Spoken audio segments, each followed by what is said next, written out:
All right, welcome back. So last time, we saw the destination, right? We saw what a monster stock looks like when it's reached its peak.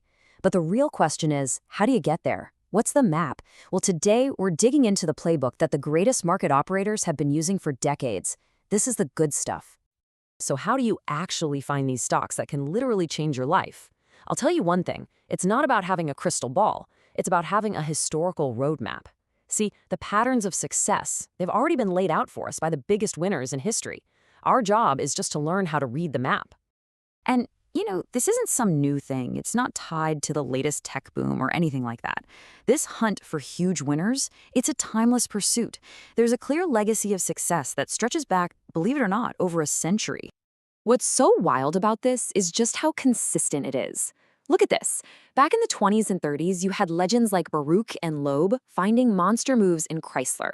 Now, fast forward to the 90s and 2000s, and you have modern masters like O'Neill and Roppel doing the exact same thing with Google and Apple.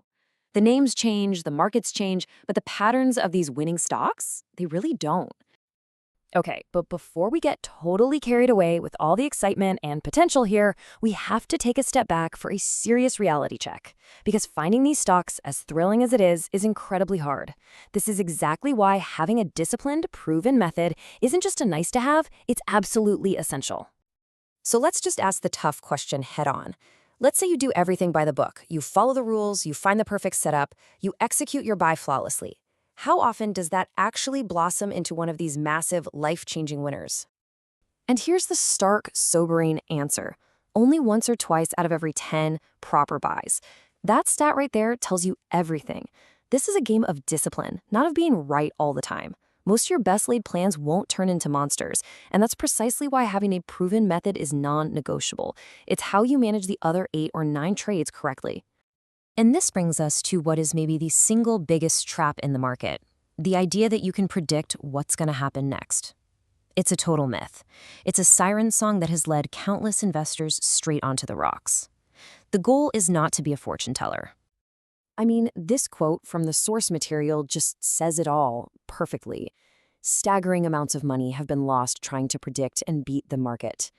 It's a game driven by ego, and the market is just way too complex to be predicted.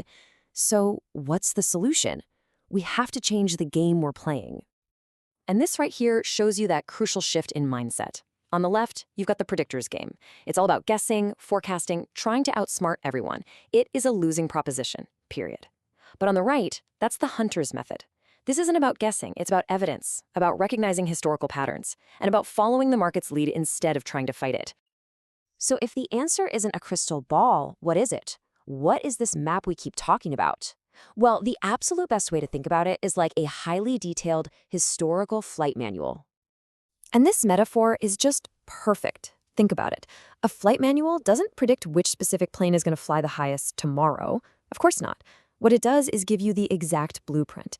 It shows you the optimal conditions for takeoff, the physics of a powerful ascent, and maybe most importantly, all the critical warning signs that signal trouble. We're not guessing here. We're using proven engineering. And reading this manual, it really comes down to 3 core skills. First, you've got to understand market cycles, how the market bottoms, when it starts a new uptrend, and how it eventually tops out. Second, you have to analyze stock setups, the specific chart patterns that great stocks make right before their big run. And third, you have to observe the correlation, the dance between the market leaders and the general market itself. Which brings us to this key observation. The leader and its environment are almost always linked. The vast majority of monster stocks don't just act in a vacuum. They move with the market. In fact, a lot of them lead the market higher during a brand new uptrend. And just as important, they tend to top out right around the same time the overall market does. It is only in very rare cases that a true leader will defy a weak market. And when you see that happen, that stock deserves your full, undivided attention. So, what's the one thing you should walk away with from all of this? It's a fundamental change in your approach. We are not here to predict anything. We are here to hunt. Honestly, the best way to define this whole strategy is as a pattern recognition treasure hunt. It's an art form, really. It's about using those time-tested historical models and paying obsessive attention to the tiny, critical details. That is how you put the odds in your favor to be in the right place at the right time for the next big winners. Because you should make no mistake about it. Market cycles are inevitable.